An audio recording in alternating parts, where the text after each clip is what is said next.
Tata Motors के share पे capital gain tax से कैसे बचा जाए, क्योंकि अभी टाटा मोटर्स का डीमर्जर होना है। एक कंपनी के बदले एक और कंपनी के शेयर्स आपको मिलेंगे, यानी कि जितने पहले कंपनी के शेयर्स थे उतने ही आपको दूसरी कंपनी के भी शेयर्स मिल जाएंगे। लेकिन अब सवाल यह है कि जो दूसरी कंपनी के शेयर्स है उस पर टैक्स लगेगा कैसे। तो पहले तो अगर आप उसको शॉर्ट टर्म में बेचते हैं, यानी कि आप सेम डे पे या एक साल के अंदर बेचते हैं, तो वहां पे आपको short term capital gain tax लगेगा जो कि 20% है।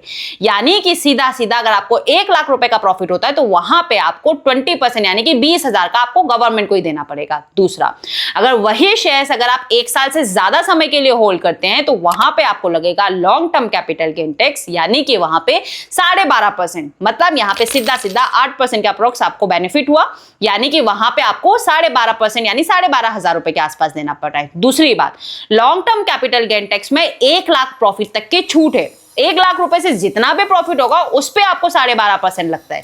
यानी कि अगर आपको प्रॉफिट 1,10,000 रुपए का होता है तो 1 लाख तक कोई टैक्स नहीं लगेगा, फिर उसके बाद जो 10,000 रुपए का प्रॉफिट है उस पे 12.5% लगेगा, यानी कि बच गया आपका सीधा सीधा टैक्स। तो यहां पे आपको इस तरीके से टैक्स बेनिफिट मिलेगा। सो अगर आप एक लॉन्ग टर्म इन्वेस्टर हैं तो कम से कम 1 साल से ज्यादा तक आप उसको होल्ड करें ताकि आप टैक्स से बच सकें। ऐसे ही इंफॉर्मेशन के लिए मेरे पेज को फॉलो करें।